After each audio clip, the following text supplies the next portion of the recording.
Before I start, I will introduce myself. My name is Srimurin Ain Aaron A. Currently study at University of Eastern Pangasinan, taking a Bachelor of Science in Criminology. Second year, Black Charlie.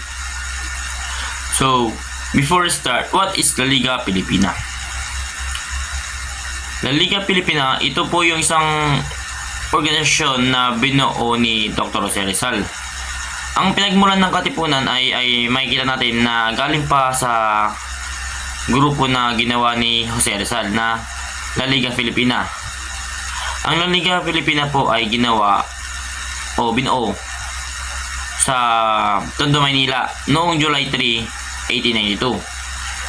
Para saan nga ba ang organisasyon na to? Itong organisasyon na to ay binuo po ni Jose Rizal upang ipagpatuloy yung mga layunin ng kilosang reformista na nasa mga Europa. At ito yung pangalawang balik ni Jose Rizal sa Pilipinas after ng kanyang stay sa Europa.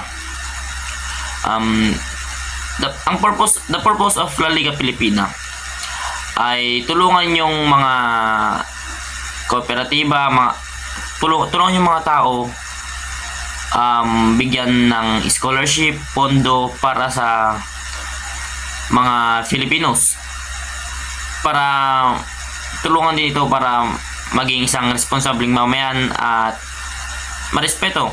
So, ang mga Kastila at Espanyol, against sila sa organisasyon na ginawa ni Rizal. Kaya dali-dali nila itong ipinatigil at ipinahuli si Dr. Jose Rizal. Parang yun na yung part ng buhay ni Rizal na kung saan siya ay dinakip at ipatapon sa dapitan. Ito ay dahil sa kanyang binuong organisasyon na La Liga Filipina. Parang naging threat daw ito sa mga Espanyol. So, ang mga natirang members ng La Liga Filipina na hindi naresto, binalak nila na ipagpatuloy ang La Liga Filipina. So, si Andres Bonifacio at si Domingo Franco, pinagpatuloy nila ang organisasyon na ito. Pero sa dulo napagpasya ng dalawa na bumuo ng sarili nilang grupo. So si Domingo Franco, pinagpatuloy niya yung La Liga Filipina sa forma ng grupo na tinatawag na Cuerpo de Cromipesarios. At syempre si Andres Bonifacio naman ay pinagpatuloy niyang La Liga Filipina sa grupo ng Katipunan. So, ano nga ba ang pinagkaiba ng dalawa? Ang Cuerpo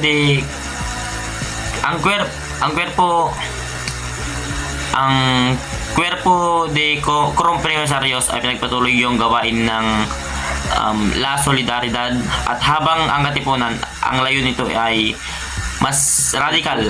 Parang mas gumawa sila ng malawakang revolusyon upang mapalaya ang ating bansa. Noong July 7, 1892, nabuo ang Katipunan sa pamumuno ni Andres Bonifacio. Pero kung titignan natin, ang Katipunan ay isang organisasyon, hindi lang ito about sa pakikipaglaban.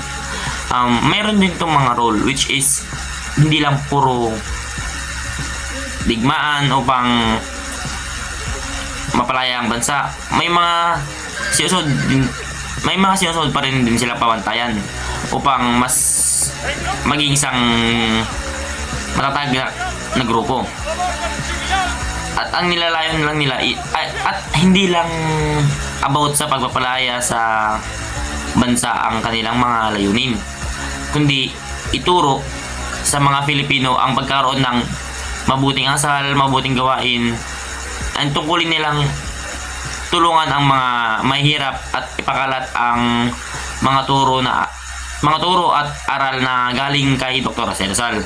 Parang naging inspirasyon si para naging inspirasyon si Dr. Jose Rizal ng mga katipunan. Aims of La Liga Filipina. One is to unite the whole archipelago into one vigorous and homogeneous organization. Next is the mutual protection in every want and necessity.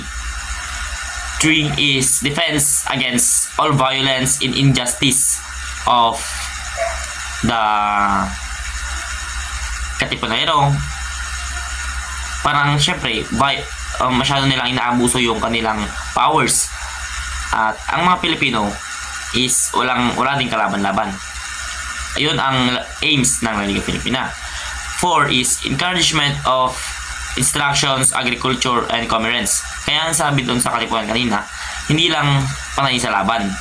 Parang pinapalawak nila upang maging mas marespeto ang mga tao, upang matulungan ang kapwa Pilipino, at upang mapaunlad ang sariling bansa. And study the applications of reforms. Parang yun nga, study. Kailangan mong intindihin upang mapahayag mo sa iba, upang mas mapalawak ang sakop ng ating mga natutunan. The problems of forgiving unity during Rizal time. 1. Instability of colonial administrations. 2 is corrupt colonial officials. Yun nga, hanggang ngayon naman, alam natin na marami pa rin corrupt na mga politiko, kaya hindi umunlad ang ating bansa. At hindi yun agad-agad na mawawala. Marami talaga mga may kakayahan na abuso sa kanilang mga powers. 3 is no Filipino representation in Spanish Cortes. 4. Human rights denied to Filipinos. 5. No equality before the law. Kaya nang sa ating CDI, yung sa criminology, yung sinasabing there is no crime when there is no law punishing it. Yun nga, walang krimen na nangyari kung walang batas.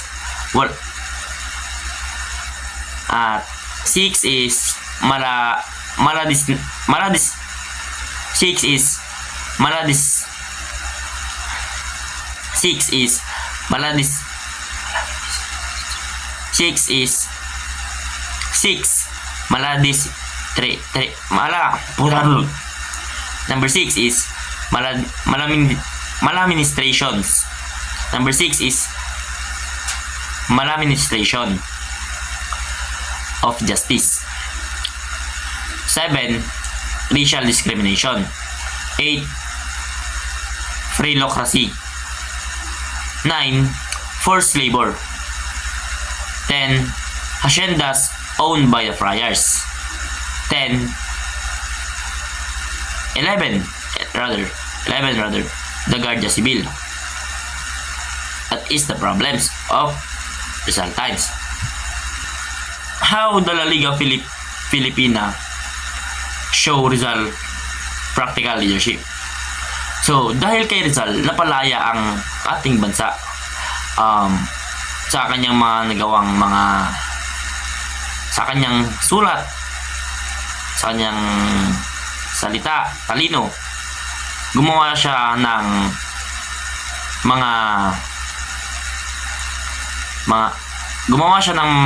maraming mga how the La Liga Filipina show Rizal practical leadership. So, ang alam naman natin na si Rizal ay isang bayani, at si Rizal ay isang lalaki na hindi gamit ang baril upang ipaglaban ang ating bansa.